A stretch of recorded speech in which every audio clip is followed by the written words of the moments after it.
इस वक्त की बड़ी खबर आपको बता दें कि बिहार के शिक्षा मंत्री प्रोफेसर चंद्रशेखर अब चले जाएंगे जेल। प्रोफेसर चंद्रशेखर ने हमेशा से सनातन धर्म को, सनातनियों को हमेशा से ठेस पहुंचाने का काम किया, उनकी भावनाओं को आहत करने का काम किया है और यही कहानी कि अब प्रोफेसर चंद्रशेखर को जेल जानी पड़ेगी। पूरा मामला क्या है आगे विस्तार से समझने का प्रयास करेंगे, वीडियो में अंत तक जरूर बने रहिएगा। प्रोफेसर चंद्रशेखर ने लगातार हिंदू धर्म, सनातन धर्म पर टिप्पणियां की है। जो बिहार के शिक्षा मंत्री है प्रोफेसर चंद्रशेखर आए दिन अपने विवादित बयानों की वजह से चर्चा में बने हुए रहते हैं। सोमवार को भी उनके द्वारा दिए गए एक बयान ने तूल पकड़ लिया है, जिसके बाद इस मामले में हिंदू शिव भवानी सेना के राष्ट्रीय अध्यक्ष लव कुमार सिंह ने शिक्षा मंत्री प्रोफेसर चंद्रशेखर सिंह पर हिंदुओं की भावनाओं को ठेस पहुंचाने का आरोप लगाते हुए पटना के कोतवाली थाने में लिखित शिकायत दर्ज की है। उन्होंने बताया कि शिक्षा मंत्री ने मंदिर को गुलामी का रास्ता बताकर लोगों की भावनाओं को ठेस पहुंचाया है, इससे सभी आहत हैं। इसके बाद अब शिक्षा मंत्री के सुर भी बदल गए हैं। उन्होंने खुद को प्रभु श्री राम का भक्त बताते हुए कहा कि मैं शबरी के झूठे बैर खाने वाले अहिल्या के तारनहार और हत्या की प्रतिमूर्ति श्री राम भक्त हूँ। अब सोचिए कि प्रोफेसर चंद्रशेखर इससे पहले रामचरितमानस पर भी उन्होंने टिप्पणी की थी और रामचरितमानस को भी उन्होंने विवादित ग्रंथ बताया था और इस बार उन्होंने रामचरितमानस को छोड़ करके अब राम मंदिर को जो है इन्होंने विवादों का रास्ता, तमाम तरह की बातें कही है।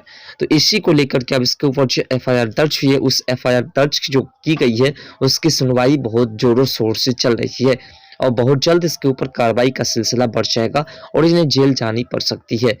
साथ साथ आपको बता दें कि प्रोफेसर चंद्रशेखर जब से विवाद में आए हैं तब से इनका नाम लोगों को पता चलने लगा। इससे पहले इसका कोई विशेष नाम नहीं था और यही कारण है कि नाम और अपनी जो है पहचान बटोरने के लिए इन्होंने ऐसे ऐसे विवादित बयान दिया है। लेकिन इन्हें पता नहीं है कि शिक्षा मंत्री का क्या फर्ज होता है और शिक्षा मंत्री का मतलब क्या होता है। शिक्षा मंत्री जो कि खुद सभी पूरे मतलब जितने भी मान लीजिए एक स्टेट के शिक्षा मंत्री है तो पूरे स्टेट का जिम्मेवारी जितने भी लोग हैं जिनको एजुकेटेड करना है उनके तमाम कार्य की जिम्मेवारी इनकी के ऊपर होते हैं और अगर यही ऐसा विवादित बयान देंगे तो फिर सोचिए कि तमाम लोग क्या करेंगे। शिक्षा मंत्री की तरफ से सोमवार को जो एक आधिकारिक बयान जारी किया गया था जिसमें कहा गया कि शबरी और अहिल्या के बेटियों को मंदिर जाने से रोकने और अपवित्र समझकर मंदिर को गंगा जल से धोने वाले और धर्म के नाम पर धंधा करने वालों के खिलाफ समाज को जागृत करने की जिम्मेदारी हम समाज जवाबदेहियों की है।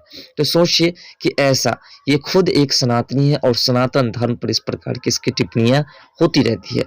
शिक्षा मंत्री प्रोफेसर चंद्रशेखर ने कहा कि मैं हिंदू धर्म को छूत अछूत में बांटने वाले षड्यंत्रकारियों और मनुवादियों के खिलाफ हूँ। मेरी यह लड़ाई जीवंत पर्यंत जारी रहेगी। मेरा प्रयास है कि आम आवाम को धर्म का व्यापार करने और धर्म की राजनीति करने वाले के प्रति लोगों को सचेत किया जाए। अब सोचिए कि यहाँ बात आती है, ये लोग सीधा बीजेपी को टारगेट करते हैं क्योंकि बीजेपी ने राम मंदिर बनवाया, बीजेपी ने सनातन धर्म को, उनका जो धरोहर था उनको फिर से उजागर करके दिया। तो इसका मतलब साफ है कि ये लोग उन्हीं लोगों का सपोर्ट करते हैं जो लोग हमेशा से वैसी राजनीति करते हैं जिसमें कि एक धर्म दूसरे धर्म से लड़ता रहे, जैसे कि कांग्रेस, आरजेडी, जदयू, ये तमाम ऐसे नाम लेना उचित नहीं है, लेकिन ये सभी लोग जो सिर्फ एक ही विशेष धर्म को उजागर करते हैं और दूसरे धर्म को जो नीचे दिखाने की कोशिश करते हैं वैसे ही कार्य ये करने की कोशिश में लगे हुए हैं। शिक्षा मंत्री चंद्रशेखर ने कहा कि हिंदू धर्म को छूत अछूत बांटने वाले जो लोग हैं उनको हम किसी भी तरीके से नहीं बख्शेंगे।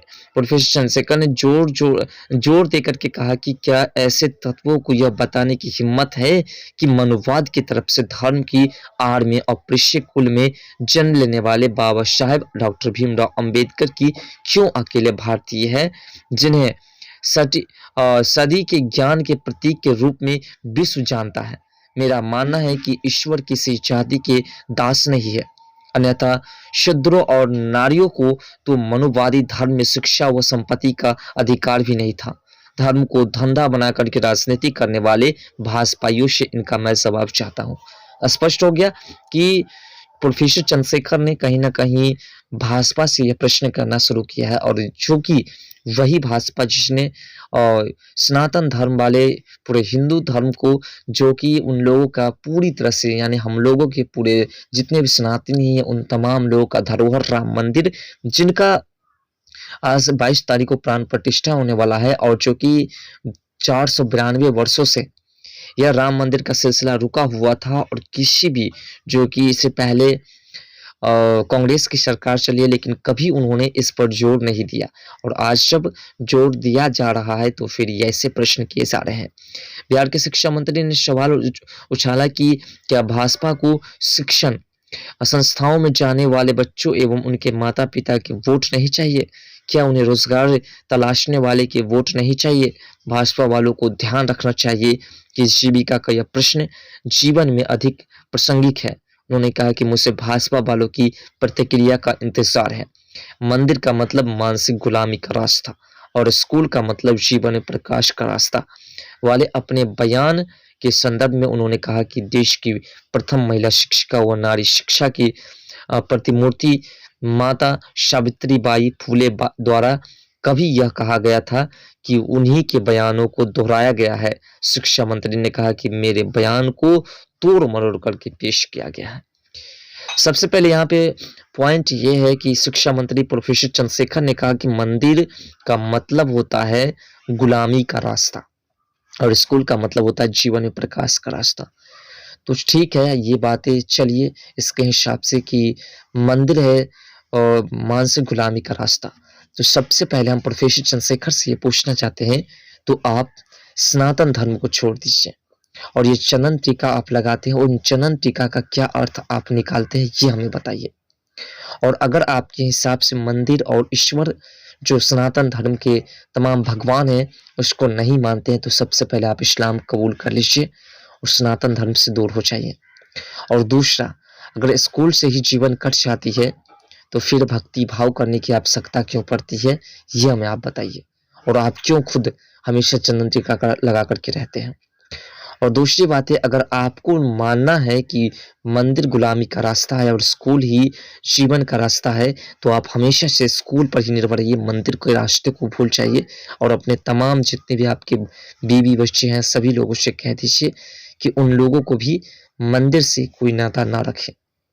और साथ साथ आपके जितने भी रिलेशनशिप वाले हैं, आपके जितने भी बच्चे हैं, उन सभी से कह दीजिए कि मंदिर गुलामी का रास्ता है। और हम आपको कहना चाहते हैं कि आप गुलामी के रास्ता मंदिर को कहने वाले आप सनातनी हो नहीं सकते। आप सबसे बड़े इस्लामिक हो, सबसे बड़े हिंदुत्ववादी के कट्टरपंथी हो, और आप जैसे लोगों को जूते से सड़कों पर खड़ा करके मारना चाहिए, ये भी हम कहते हैं। दोस्तों, प्रोफेसर चंद्रशेखर के इस बयान के बारे में आपका क्या सोचना है, और हम जैसे सनातनी जो इन लोगों के इस मानसिकता को लेकर के, कुछ लोग ऐसे हैं जो उन्हीं के फेवर में चले जाते हैं, उन लोगों से हम निवेदन करना चाहते हैं कि वैसे लोग जो आज मंदिर को गुलामी का रास्ता बता रहे हैं, उन लोगों को सबसे पहले तो बीच चौराहे पे खड़े करके जूता से मारना चाहिए, और उसके बाद वैसे लोग जो इस रास्ते को ना अपना करके और मंदिर को मानसिक गुलामी का रास्ता कहने वाले जो लोग हैं, उनके साथ जो चाहते हैं, उन लोगों से निवेदन करना चाहते हैं कि वैसा होकर के आप कुछ कर नहीं पाएंगे, बल्कि आप अपनी भावनाओं को, अपने धर्म को आप जो है ठेस पहुंचाने का काम कर रहे हैं। फिलहाल इस चंद्रशेखर के बयान पर आपका क्या विचार है? क्या इसे जूते से लगने चाहिए या नहीं? कमेंट सेक्शन में अपना राय जरूर दीजिएगा। तो मिलते हैं नेक्स्ट वीडियो के साथ, तब तक के लिए बाय। जय हिंद, जय भारत, जय बिहार, जय मिथिला, जय सनातन।